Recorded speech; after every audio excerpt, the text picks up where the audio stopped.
Explains, Part 170. Today, we're going to continue our discussion in our series in Christ Realities, Part 17. And today, we are going to talk about eternal life. What is it, and how does it apply to our daily lives? Let's commit this first to the Lord. Let us pray. Our dearest Father in heaven, we are so very thankful for how you have gathered us today. This is a beautiful day. This is the day that you have made. We will rejoice and be glad in it. Thank you so much for these beautiful people who came here today to worship you and to honor you. Thank you for the wonderful time of praise and worship. Thank you so much also for the beautiful people who are joining us via online. We commit to you this time, this sacred time, even this learning time. We pray that everything that will be said and done only for your glory and for the blessing of everyone. This we pray, Father, only in the name of your Son, our Lord and Savior, Jesus Christ, by the power of the Holy Spirit. And everybody would just simply say, Amen. Palakpakan natin ang Panginoon.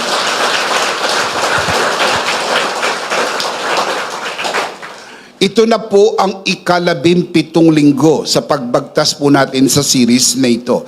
Ang ibig sabihin, 16 na malalaking katotohanan na po ang ating natutunan. Bago tayo magpatuloy, hayaan niyo po na sariwain ko ang mga ito sa inyong mga kaisipan. In this series, we learned, number 1, in Christ, I am perfectly loved by God. I am completely forgiven. I am righteous and holy like God. I am a child of God. Furthermore, also we learn in this series that in Christ, I am a new person inside. I am blessed and highly favored. I am charito. I am rich and godly. I am healed and healthy. I am anointed to serve. I am an ambassador of Christ. Furthermore, we also learn in this series that in Christ, I am divinely protected. I am inseparable from God. I am redeemed from the curse. I am God's new habitation. And in Christ, I am complete. And in Christ, I reign in life. Marami na rin po tayong na-cover at marami pa po tayong matututunan mula ngayon at sa mga susunod pang linggo ng pagtalakay po natin sa serye na ito. Moving on, we need to add one more reality today. We are going to talk about eternal life because we believe in Christ we have eternal life. Ano po ba ang ibig sabihin kapag sinabi nating eternal life? Ano rin ang ibig sabihin kapag sinabi natin na mayroon tayong eternal life? Ano ba ito? At paano ba natin ito maipapamuhay? I want to share with you 2 insights today. I will be discussing with you the exposition. And of course, as we always do, we will end this talk with the life application. Now, let's begin. Number 1, let's talk about the exposition. Maraming mga reliyosong tao ang naniniwala kapag napag-uusapan pong eternal life, ito'y tumutukoy sa buhay sa kabila pagkatapos mamatay, kaya ang tawag po dito, buhay na walang hanggan. Ang kaisipang ito'y nagsasabi na ito'y matatanggap mo lamang pagkatapos mong mamatay. Kaya ang buhay na ito ay hindi dito, kundi sa kabilang buhay. So ang ibig sabihin, kailangan mo munang mamatay bago ka magkaroon ng buhay na walang hanggan. Ang ganitong kaisipan ay hindi po inaayunan ng salita ng Diyos. Bagaman pomoso at madalas yung naririnig sa mga pagtuturo ng mga reliyoso at maging sa iba't ibang simbahan. Pero ito ay hindi po inaayunan ng salita ng Diyos. This is what we believe. Eternal life is a present possession of every believer in Christ. I want to say this again.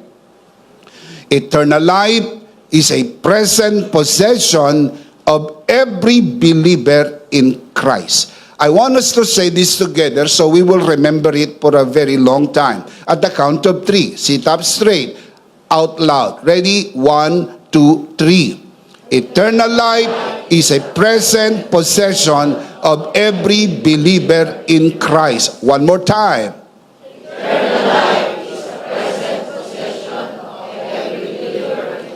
We believe that with all of our hearts here at EMI. Eternal life is a present possession of every believer in Christ.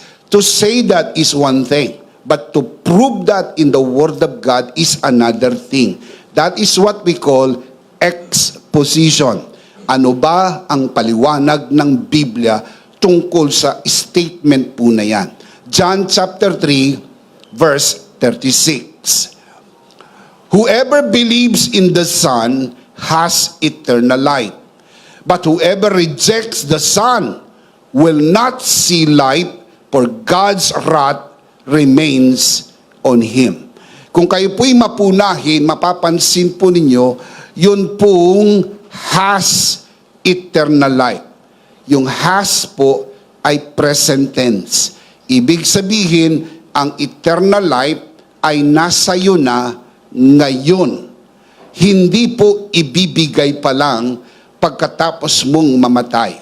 Again, whoever believes in the Son, referring to the Lord Jesus, has eternal life. Ibig sabihin, ngayon mismo, mayroon ka ng buhay na walang hanggan. John chapter 5, verse 24. I tell you the truth. Whoever hears my word and believes him who sent me has eternal life.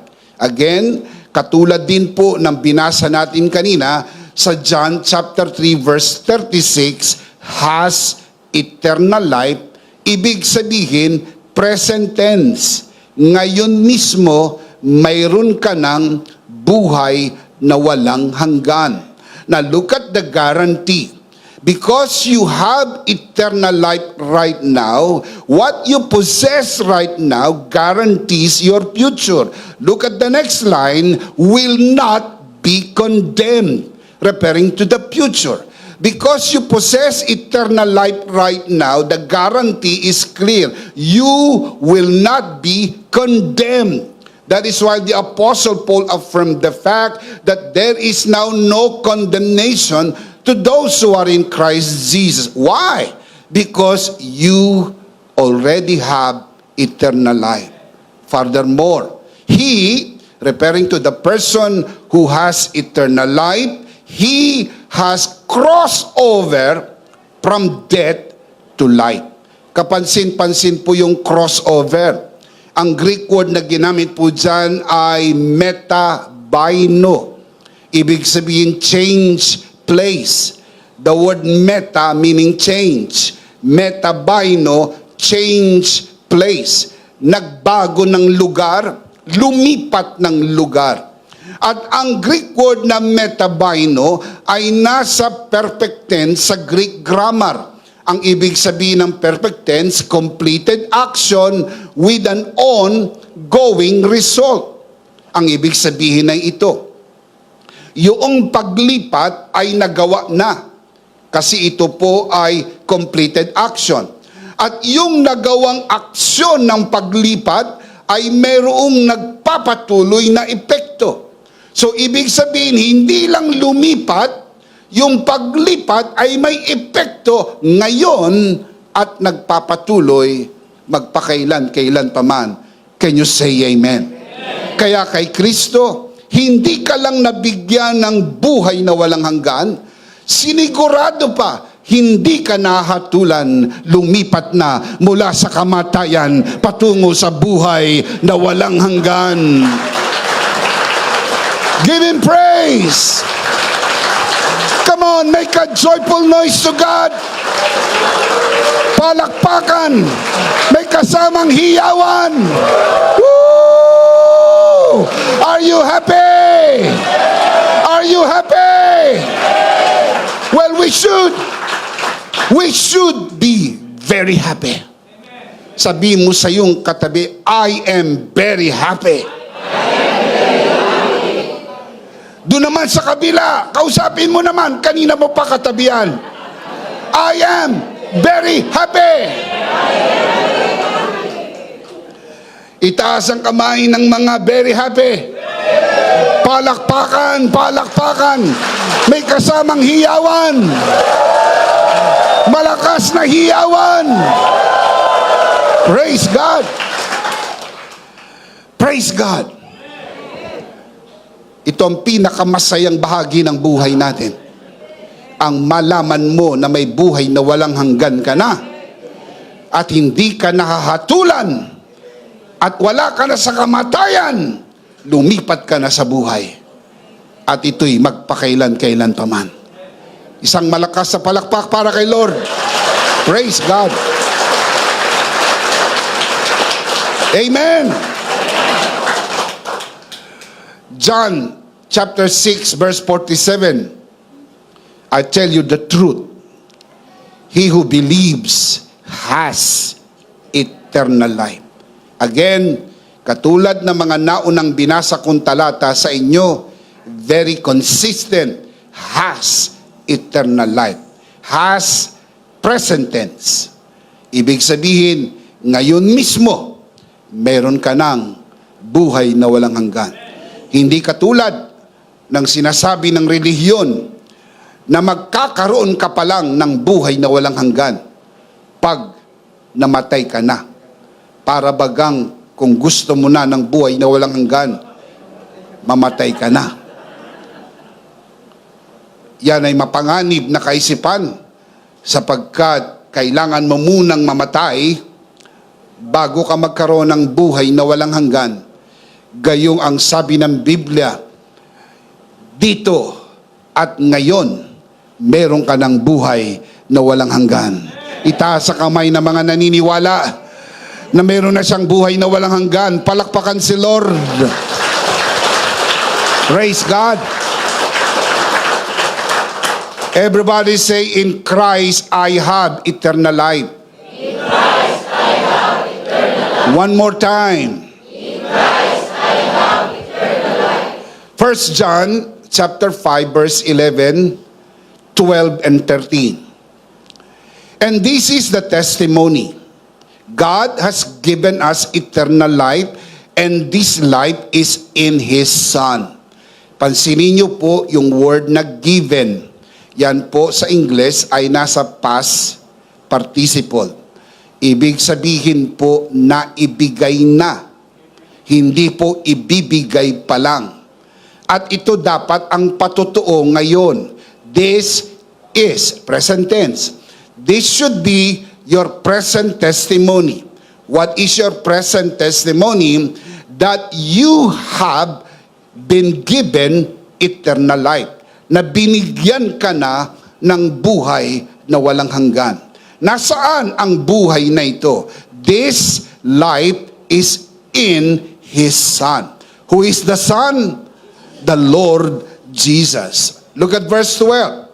He who has the Son has life. Napansin yung transition from 11 to 12? Yung 11 nasa past participle. Pagdating sa 12, lumipat sa present tense. Bakit? Well, madaling maintindihan. Kung naibigay na, nasa iyo na. Sabi po sa 11, naibigay na.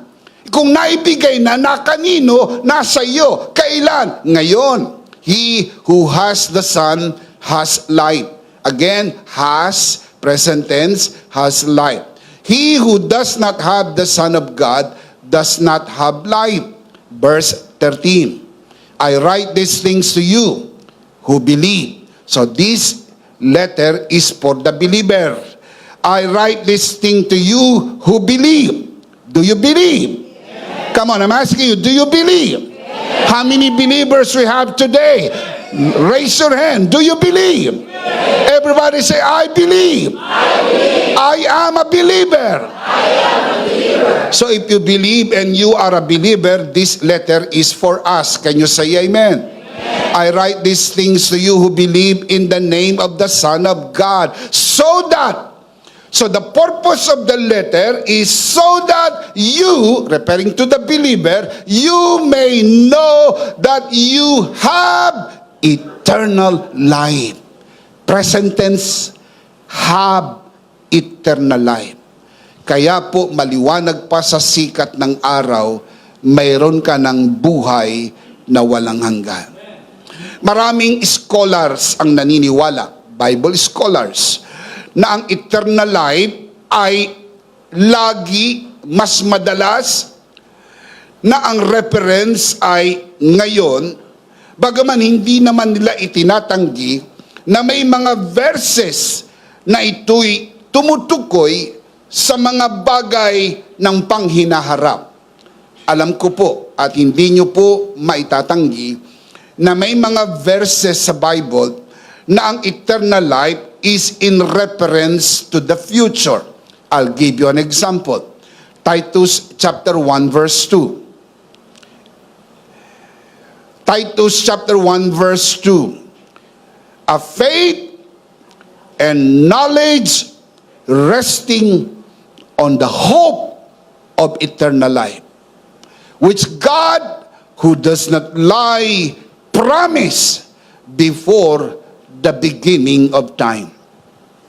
Dito sa verse na ito, makikita natin, ang eternal life is presented as a promise to be hoped for in the future.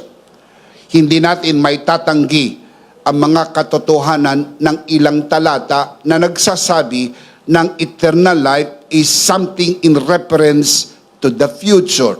Something we hope for in the future. But don't worry, there is no contradiction, as the eternal life you presently possess continues into the future without end. Totoo po na mayroong reference in the future. Hindi po yan kontra doon sa katotohanan na mayroon na ngayon. Dahil ang totoo, kung anuman ang mayroon ka na ngayon, hindi na mawawala at ito'y magpapatuloy hanggang sa walang hanggan, hanggang sa future, eternal future. Can you say amen? Amen. More importantly, eternal life is more often referenced as a present possession than as a future one.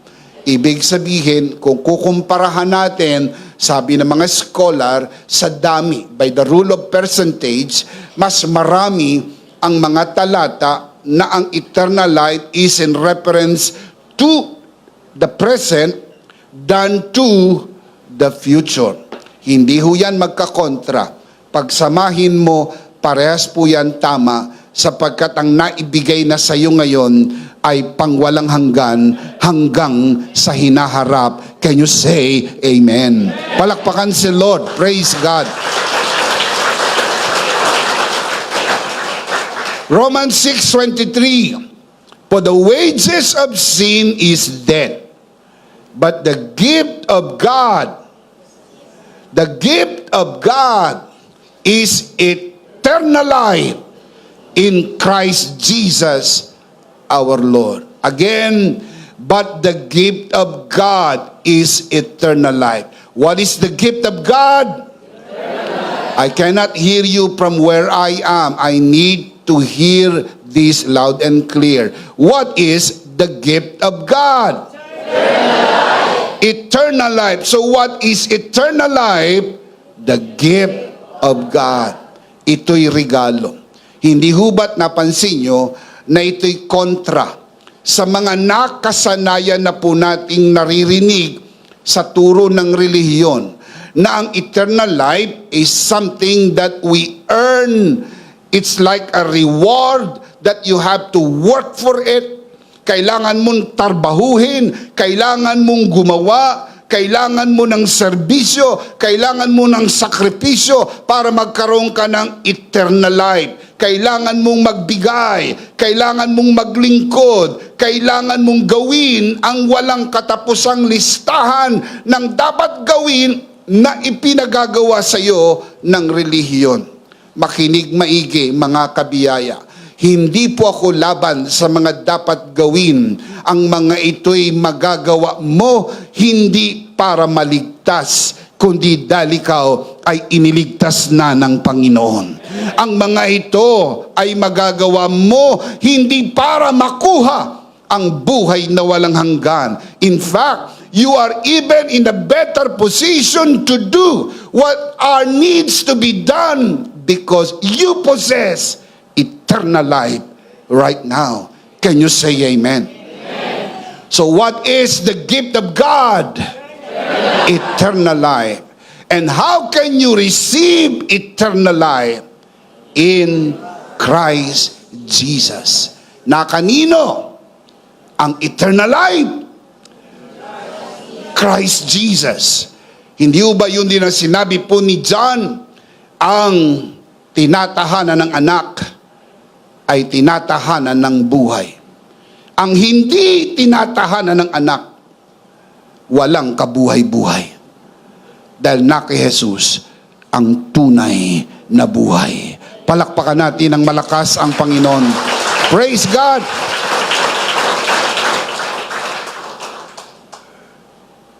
Ako po'y naniniwala, walang pagdududa, ng sino mang na kay Kristo ay may buhay na walang hanggan. Because we firmly believe eternal life is a present possession of every believer in Christ. Are you in Christ? You presently possess eternal life. So everybody say, in Christ I have eternal life. In Christ I have eternal life. One more time. In Christ I have eternal life. Mas malakas pa. In Christ I have eternal life. We believe that with all of our hearts, that in Christ we have eternal life. Number one, exposition. Pinakita ko sa inyo sa banal na kasulatan ng buhay na walang hanggan ay pangkasalukuyan na pag-aari ng mga tunay na nakay Kristo. We need to move on. Number two, the application. If we already have eternal life, and the Bible affirms the fact that we have, can we enjoy it now? I believe so.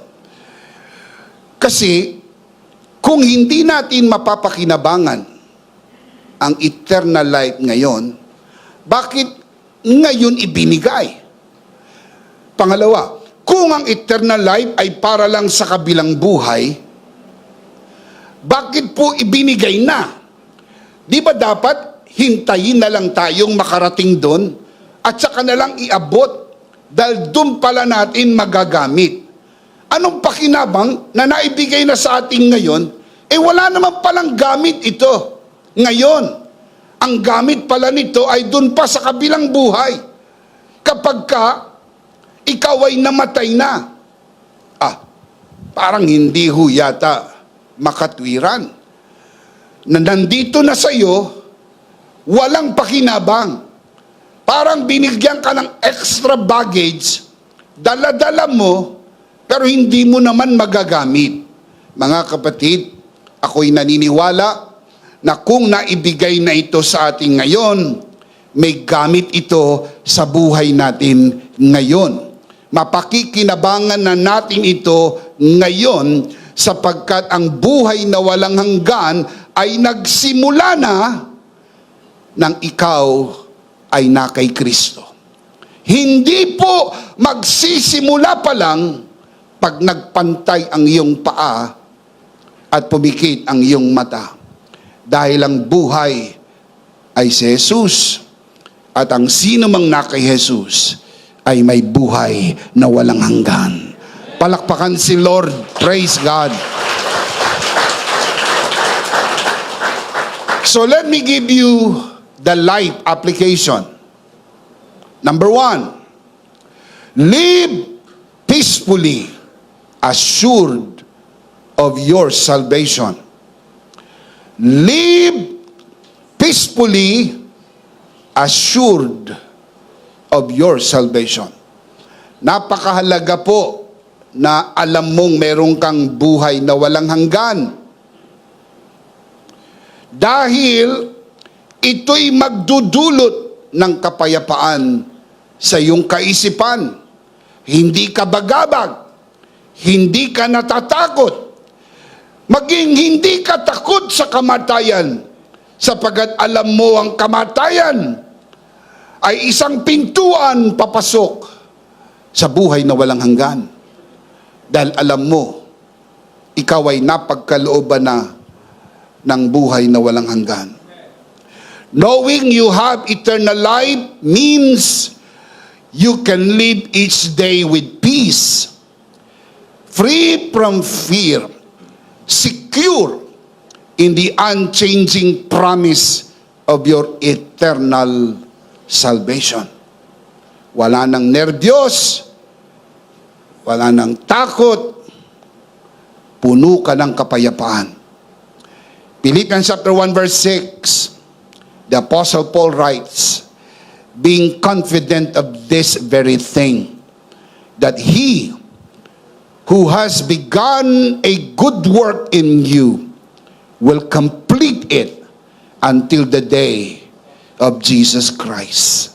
Sa wikang Pilipino, siya na nagsimula ng mabuting bagay sa iyo ay lulubusin niya hanggang sa araw ng ating Panginoong Hesukristo. Kaya payapa ang iyong isip dahil may buhay na walang hanggan, hindi ka na mapapahamak kailan pa man. Sapagkat may buhay na walang hanggan, wala ng kahatulan. Dahil may buhay na walang hanggan, lumipat ka na mula sa kamatayan patungo sa buhay. Napansin niyo po ba ang Romans chapter 8 kung paano nagsimula? Romans 8:1, no condemnation. Romans 8:39, no separation. Ang guarantee that there is no separation is that because there is no condemnation. And the guarantee that there is no condemnation because you have eternal life. In Christ, you have eternal life. Ipayapa mo ang iyong isip, ipanatag mo ang iyong puso, ligtas ka na, at ligtas ka magpakailan-kailan pa man. Palakpakan natin ang Panginoon. Praise God. Amen. Number 2, live a long and satisfied life. Again, live a long and satisfied life. Dahil ikaw ay may buhay na walang hanggan, alam mo na maaari kang mabuhay ng mahaba, hindi lang mahaba, kundi pinagpala at masayang buhay. Bakit? Sapagkat ang buhay na walang hanggan ay naipagkaloob na sa iyo. Knowing you have eternal life allows you to live with deep satisfaction and peace, trusting God's promise of a fulfilled and blessed life. Where? Here and forever. Dahil ang buhay na walang hanggan ay nagsimula na at dadalhin mo ito hanggang sa kabilang buhay, makinig. Hindi mo matatanggap ang buhay na walang hanggan sa kabila na ibigay na dito at dadalhin mo sa kabila. Dahil ang buhay ay si Jesus.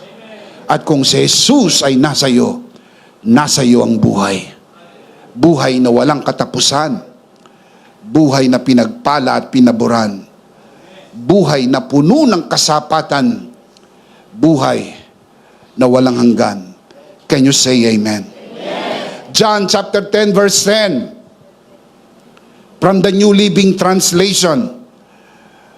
My purpose, Jesus said, is to give them a rich and satisfying life.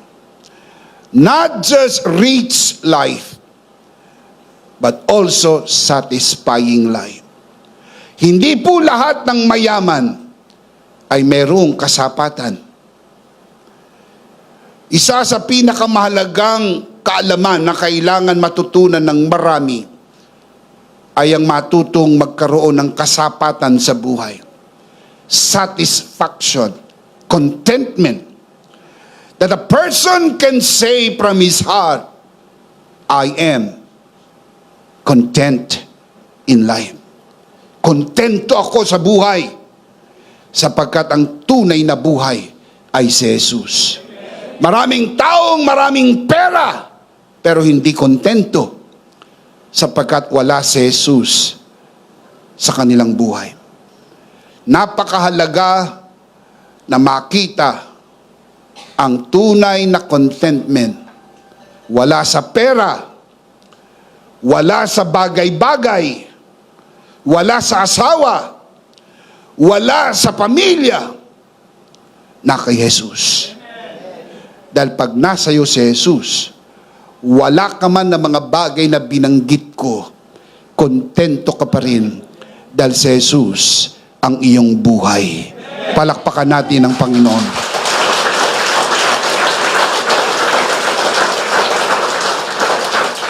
Praise God. Ecclesiastes chapter 3 verse 13. That everyone may eat and drink and find satisfaction in all his toil. This is the gift of God. Ano po yung tinutukoy na this is the gift of God? Toil. Work. Maraming mga taong mali ang pananaw sa gawa. Maraming mga taong mali ang pananaw sa trabaho. Parang sumpa. Parang iniisip nila na kaya ho mayroong trabaho dahil may sumpa. Mali. Kaya daw nagtrabaho si Adan doon sa hardin dahil sumpa ng pagbagsak ni Adan. Mali. Ibinigay ng Diyos ang trabaho kay Adan. Genesis chapter 2. Habilin ng Diyos, alagaan ng hardin, bungkalin ng lupa, at maging tagapamahala ng nilikha ng Diyos bago pa bumagsak si Adan. Kaya ang trabaho ay hindi sumpa. Maraming taong hindi umaangat sa buhay sapagkat mali ang pananaw sa trabaho. Hindi nagpipermi sa trabaho. Mapili sa trabaho sapagkat ang gusto nilang hanapin yung magangan trabaho, malaki ang sweldo. Wala niyan. Inuulit ko, wala niyan. Kung gusto mong malaking sweldo, malaking trabaho, palagay mo ba, babayaran ka ng kumpanya ng malaki nang hindi ka pipigain? Pipigain ka ng kumpanya hanggang sa matuyo ka dahil hindi mo kayang tuyuin ang pera ng kumpanya. Pero itong mabuting balita, pag na kay Kristo ka, hindi ka kayang pigain hanggang matuyo sapagkat ang grasya ng Panginoon ay palaging nasa iyo. Amen. Now look at the verse again. You can see this on your screen. That everyone may eat and drink and find satisfaction in all his work, in all his toil. This, referring to work, this is the gift of God. when you look at this verse from a grace point of view, you will see that our work is a gift of God's grace. You know why? The Apostle Paul said it in 1 Corinthians 15:10. I am what I am by the grace of God, and His grace to me is not without effect. No, I work harder than all of them, yet not I, but the grace of God that was with me. Ang grasya hindi po laban sa gawa. Ang grasya mismo ang gumagawa. Nilalabanan lang po natin ang gawa kapag ito'y dinadagdag sa grasya o ito'y kailangan gawin para makuha ang grasya. Pero kapag nasa iyo ang grasya mismo ang gumagawa sa iyo. Kaya masipag ka dahil sa grasya ng Panginoon. Shout amen. Tandaan niyo po ang verse na yan. 1 Corinthians 15:10. I work harder than all of them, yet not I, but the grace of God that was with me. Can you say amen? Amen. Ecclesiastes chapter 5 verse 19. Moreover, when God gives any man wealth and possessions, look at the next line, and enables him to enjoy them, referring to wealth and possessions, it is God's will for you to enjoy them, to accept His lot, and be happy in His word. Yun ang magandang pananaw sa buhay. Masaya ka sa trabaho. Mabuti nga may trabaho ka. Masyado kang reklamador. Ha? Reklamo ka ng reklamo sa buhay. Hindi kayo ang tinutukoy ko. Yung iba. Mga kapatid, yung mga reklamo sa buhay, yun yung hindi nakapasok sa lupang pangako.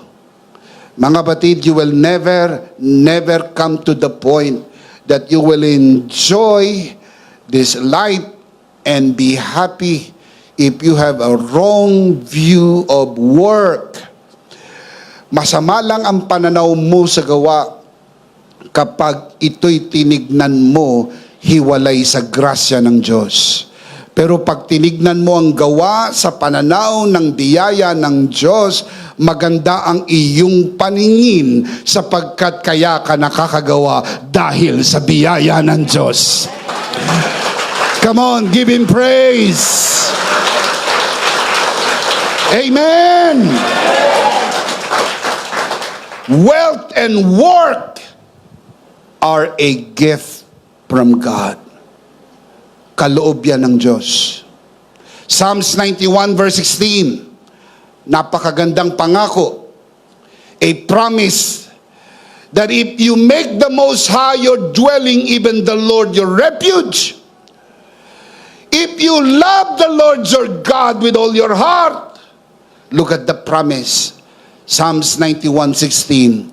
With long life, I will satisfy him and show him my salvation. Kapag magandang pananaw mo sa buhay, ginawa mo ang Panginoon na kanlungan ng iyong buhay. Hindi ang sarili, hindi ang trabaho, hindi ang negosyo. Ginawa mong kanlungan ng Panginoon. Sumisilong ka sa ilalim ng kanyang pag-ibig, pagmamahal. Na kaya mo man mahal ang Diyos dahil siya ang unang nagmahal sa iyo. Pag naunawaan mo ang mga ito, sa wikang Pilipino ang sabi niya, bubusugin kita ng mahabang buhay. Ang dulo, didighay ka ng pagpapala at pabor ng Diyos. Amen. Kung yan ay pangako ng Diyos, wala kang karapatang magsalita na mamamatay ka na. Ha?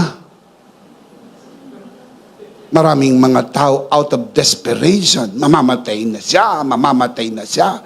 Bukang bibig, mamamatay na ako, mamamatay na ako. Bakit? Sapagkat hindi sila naniniwala sa pangako ng mahabang buhay. Kung naniniwala ka sa pangako ng mahabang buhay, ideklara mo, I will not die, but live. Amen? I'll show you the verse. Psalms 118, verse 17. I will not die, but live, and will proclaim what the Lord has done. Everybody, sit up straight, fasten your seatbelt. Basahin natin ito ng malakas, sabay-sabay. Ready? 1, 2, 3.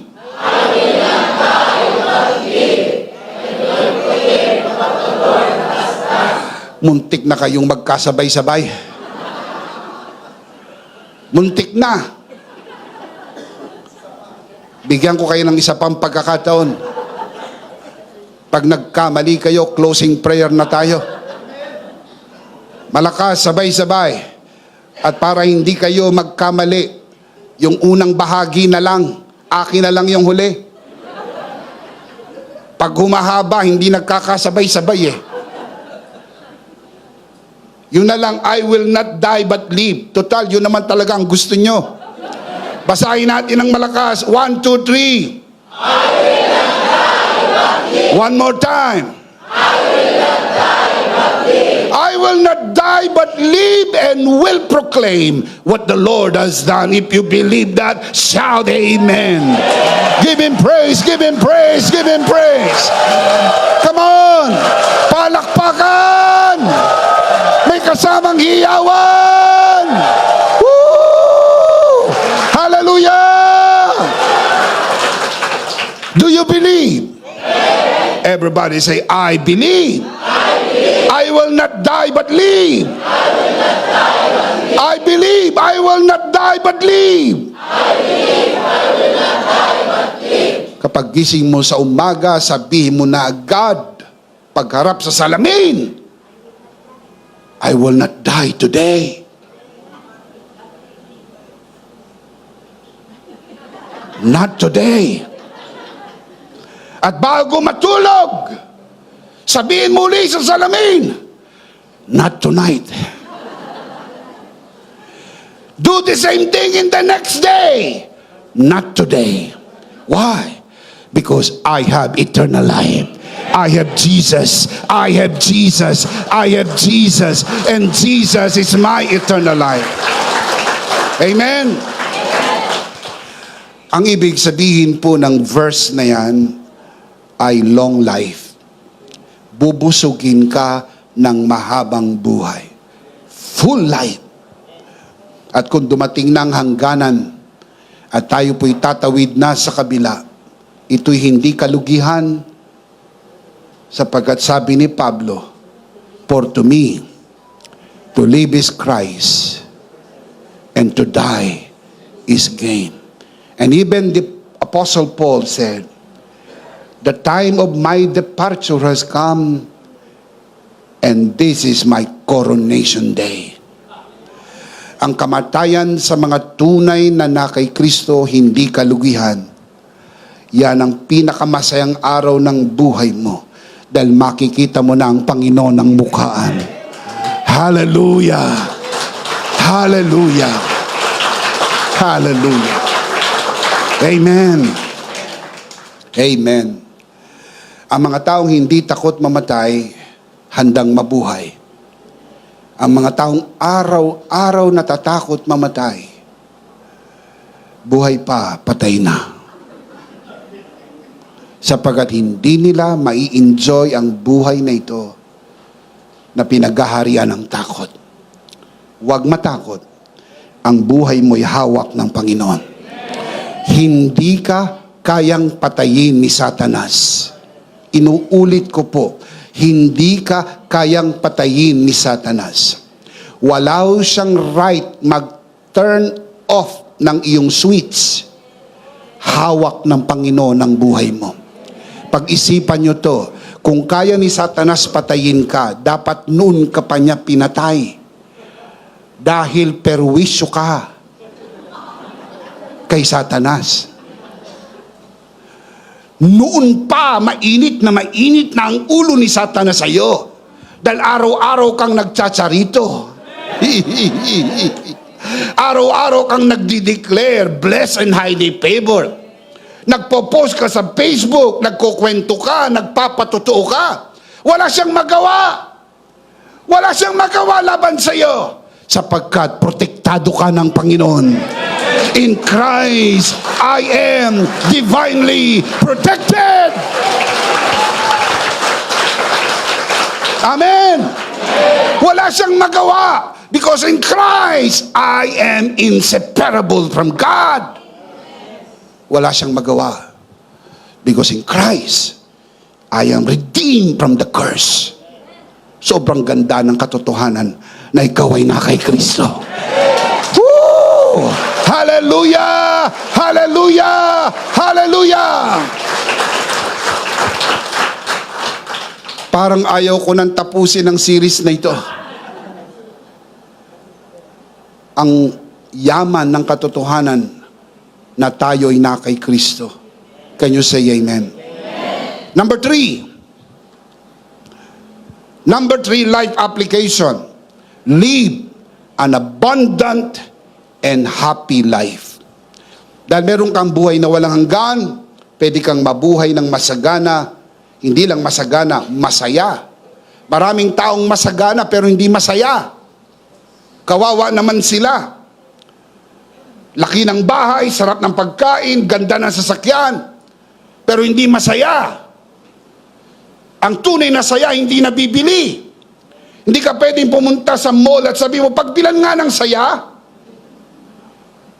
Hindi ho yan nabibili. Yan po ay regalo ng Diyos sa atin. Na kahit anong kalagayan ng buhay, masaya tayo. Knowing you have eternal life unlocks a life of true abundance and joy. Filling each day with peace, purpose, and a deep, unshakable happiness. Look at that, unshakable happiness. Tunay na kasiyahan na kahit anong mangyari, masaya ka. Sapagkat si Jesus ang tunay mong kasiyahan.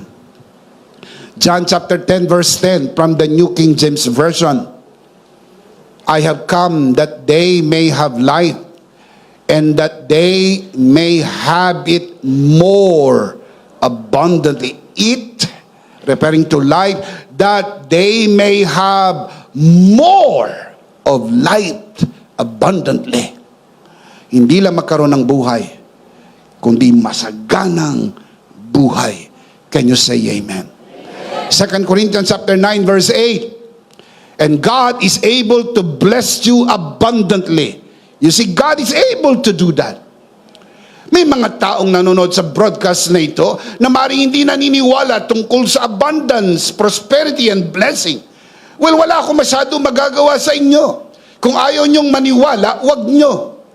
Dahil hindi naman gagawin ng Diyos sa inyong hindi nyo pinaniniwalaan. Kaya pwede ko lang sabihin, huwag kang mag-alala. Hindi yan mangyayari sa iyo. Dahil nangyayari lang ito sa naniniwala. Kung naniniwala ka, kasama ang abundance, blessing, and prosperity sa finished work, ihanda mo ang iyong sarili. Ikaw ay pinagpala at pinaburan ng ating Panginoon. Can you say amen?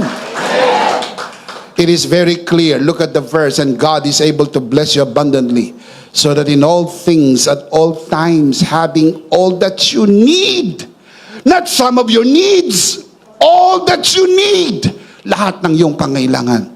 And not only that, you will abound in every good work.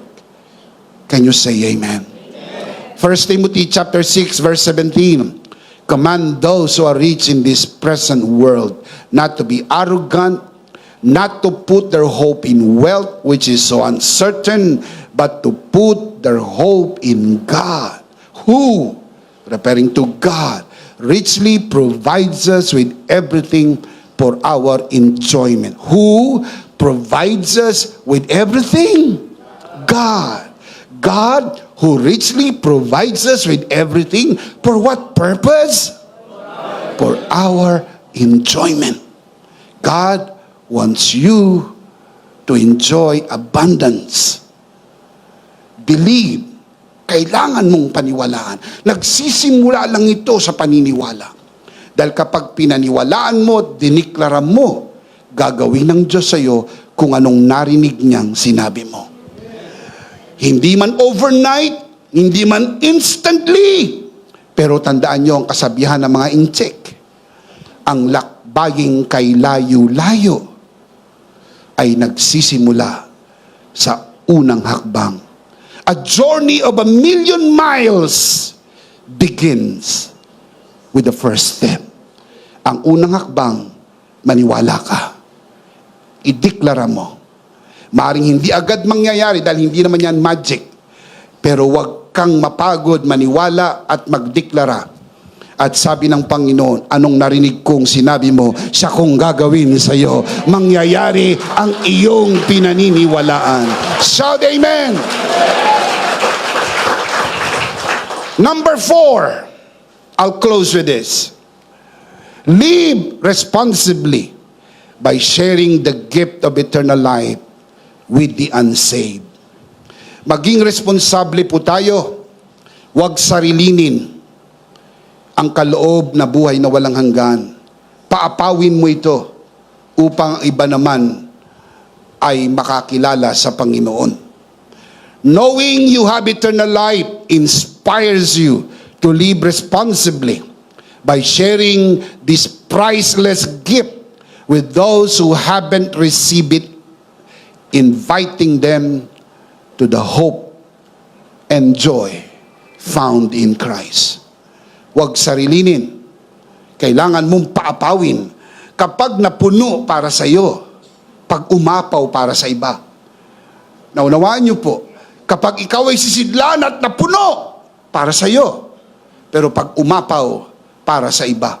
Alam niyo po ba ang layunin ng Diyos? Hindi ka lang punuin, kundi paapawin niya ang pagpapalang kaloob niya sa iyo.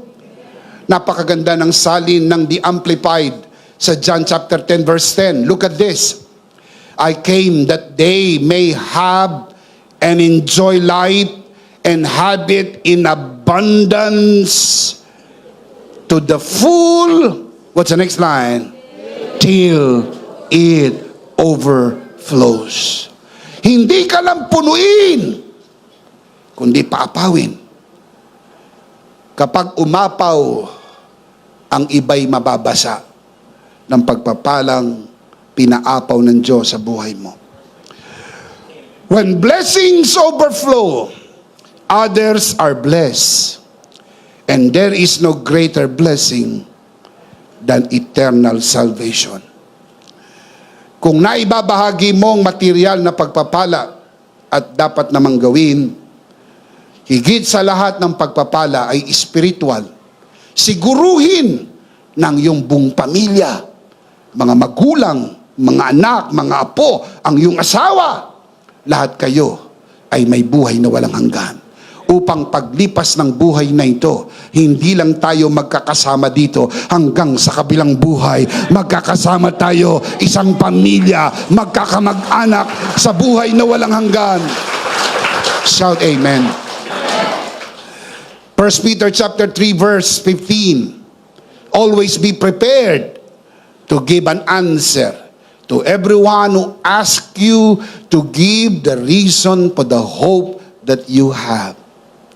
But do this with gentleness and respect.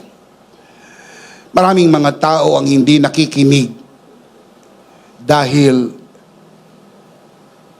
binabastos ang kanilang relihiyon. Kailangan mo bang gawin yan para sila makarinig ng mabuting balita? Kailangan mo bang insultuhin ang kanilang mga ribulto? Kailangan mo bang insultuhin ang kanilang mga pinuno?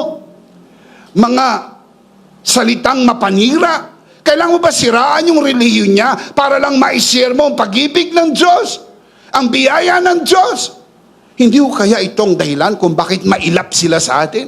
Hindi kaya itong dahilan kung bakit ayaw nila tayong bigyan ng pagkakataong makinig, sapagkat ang naririnig nilang mga preacher sa likod ng pulpito ay ang mga nag-aapoy sa galit sa relihiyon. Huwag ko kayo magalit sa relihiyon.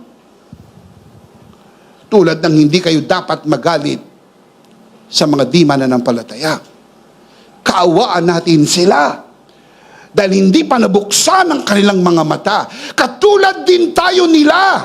Pero kinahabagan tayo ng Diyos at nakita natin ang liwanag ng mabuting balita ng kaligtasan na kay Jesus. Amen. Kapag may nagtanong sa iyo tungkol sa kaligtasan, siguruhin mong kaya mong sagutin. Paano bang maligtas? Teka, tawagan ko yung bishop namin. Cannot be reached. Bukas, kinagabihan, namatay. Sayang na kaluluwa. Mga kapatid, kung ngayon nagtanong, ngayon mo sagutin. Hindi kinakailangan maging pastor para maipaliwanag ang kaligtasan. Hindi kinakailangan maging ordained pastor. Hindi kinakailangan maging ordained preacher. Isang ordinaryong mananampalataya kayang ikwento sa iyo ang ginawa ng Panginoon sa kanya. Amazing grace. How sweet the sound. It saved a wretch like me. I once was lost, but now I'm found. Once blind, but now I see. Yun lang ang kwento ng grasya. Hindi ko man maibigay sa iyo lahat ng talata dahil hindi ko naman kabisado, pero may kukwento ko sa iyo, akong taong tumanggap ng grasya, kinahabagan ng Diyos, binago ng Diyos, pinagpala at pinaburan, inangat ako mula sa kasalanan, at ngayon ako'y may buhay na walang hanggan sa Panginoon magpakailan-kailan pa man. Amen.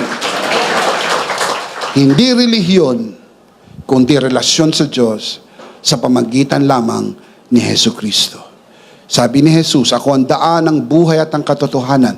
Walang makaparoroon sa Ama, kundi sa pamagitan niya. Kaya ang ialok natin ay si Jesus. Iyang alok natin ay ang grasya ng kaligtasan. Huwag ang simbahan ninyo. Huwag ang obispo ninyo. Ang ialok niyo ay si Jesus. Dahil ang sino mang na kay Jesus ay may buhay na walang hanggan. Palakpakan si Lord. Praise God. Amen. Now let's see them again. You can see this on the screen. Ito po yung life application.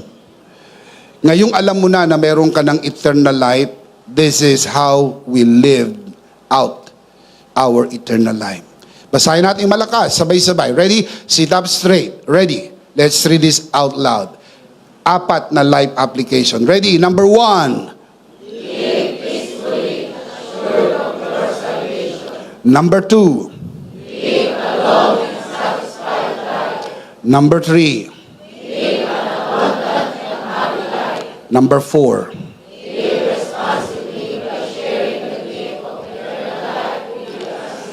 Live peacefully assured of your salvation. Live a long and satisfied life. Live an abundant and happy life. Live responsibly by sharing the gift of eternal life with the unsaved. The big idea is, in Christ, I have eternal life. Let's say that together. What is the big idea? In Christ I have eternal life. One more time, louder. In Christ I have eternal life. And because you are in Christ, you have eternal life. You can live in peace. You can live a long, happy, satisfied, and responsible life, desiring others to be saved too. And that is our desire today. That you who are watching this broadcast, be saved. And the only way to be saved is receive Jesus today. Because Jesus is the only Savior. Kung nais mong maligtas at tanggapin ang kaloob ng buhay na walang hanggan, tanggapin mo si Jesus. Inaalok namin sa iyo si Jesus. Kung nais mo siyang tanggapin, manalangin tayo ng pagtanggap. Taas mo ang iyong dalawang kamay. Sa lahat ng narito sa loob ng bulwagan na ito, samahan po natin ang ating mga bisita na nanonood sa broadcast na ito. Let us all lift up our two hands to the Lord. Mananalangin po tayo ng pagtanggap. Sumunod po tayo sa panalangin na ito. Panginoong Jesus, ako po'y makasalanan. Hindi ko po kayang iligtas ang aking sarili. Ako'y mapapahamak ng hiwalay sa iyo. Narinig ko po ang mabuting balita. Ako po'y naniniwala. Tinatanggap kita sa aking puso bilang aking Panginoon at aking tagapagligtas. Salamat po, pinatawad mo na ang aking mga kasalanan. Isinulat mo na ang aking pangalan sa aklat ng buhay. Sa pangalan ni Jesus, Amen. Ako na lang po mananalangin, Ama, sa oras na ito. Itinataas ko po sa harapan ng sino mang sumunod sa panalangin ng pagtanggap sa unang pagkakataon sa loob ng bulwagan na ito, lalo't higit sa mga nanonood sa broadcast na ito. Pinagkakatiwala po namin sila sa iyong kagandahang loob na sila'y lumago sa biyaya at sa bagong natagpuang pananampalataya. Sa pangalan ng Panginoon Jesus, tayong lahat ay magsabi ng Amen. Palakpakan si Lord. Amen. Praise God. Praise God. Sa lahat po ng tumanggap sa Panginoon sa pamagitan po ng broadcast na ito, sa oras na ito, ay nakikigalak po kami sa inyo at gusto naming sabihin mula sa ikaibuturan ng aming puso, mula dito sa EMI, welcome to the family of God. Palakpakan si Lord. Welcome to the family of God. Amen. Tayo po ay dumako sa gawain ng banal na komunyon. Kunin po natin ang ating communion elements and let's do this together.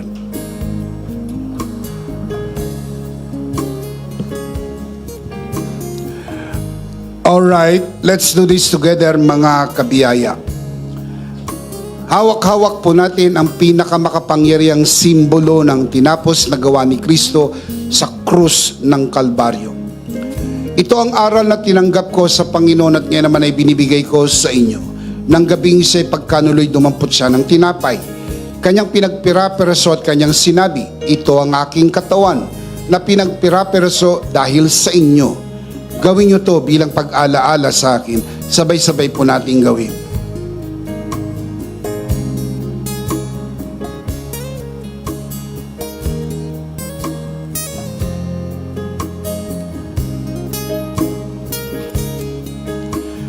Gayon din naman matapos maghapunan, ay kanyang hinawakan ng saro at kanyang sinabi, ito ang saro ng bagong tipan na pinagtibay ng aking dugo.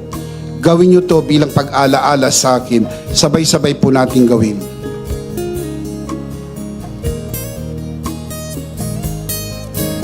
Ate po itaas ang ating dalawang kamay at sumunod po tayo sa panalangin na ito.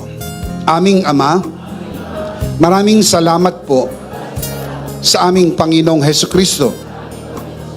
Panginoong Hesukristo, maraming salamat po sa iyong banal na dugo na iyong itinigis sa krus ng Kalbaryo. Dahil po dito, lahat ng aming kasalanan ay iyon ang pinatawad. Maraming salamat po sa iyong katawan na nabugbog at nasugatan. Dahil po dito, lahat ng aming sakit ay iyon ang pinagaling. Gaya ng nasusulat, sa iyong mga sugat, ako'y magaling na. Ako'y naniniwala, ako'y magaling na. Aking dinideklara, ako'y magaling na. Ako'y malusog, malakas, masigla, pinagpala, pinaburan, at mabubuhay ng mahaba. Sa pangalan ni Jesus, maraming salamat po, Banal na Espiritu, sa iyong kapahayagan sa mensahe ng biyaya. Sa pangalan ng Panginoong Hesus. Amen. Amen. Palakpakan si Lord. Praise God. Alright. Isang beses pa, malakas, sabay-sabay. Ano po ang ating big idea? One more time, louder. In Christ, I have eternal life. Can you say amen? Last of all, let me speak to your heart, you who are watching this broadcast. If this broadcast has blessed you, and if not asking too much, I would like you to bless this ministry with your love offering, so that together we can reach the world with the message of full grace. And from the bottom of our hearts here at EMI, we would like to say, thank you for giving to the Lord. We'll see you next Sunday, prayerfully on site, but definitely we'll see you again online. Ako po si Bishop Emmy. Kasama po si Pastora Jo at ang kabuuan ng The Lord's Community and EMI Broadcast. Maraming salamat po. Stay a bit for more announcements. Stay blessed and stay connected. Always remember, in Christ, you are forever. Charito!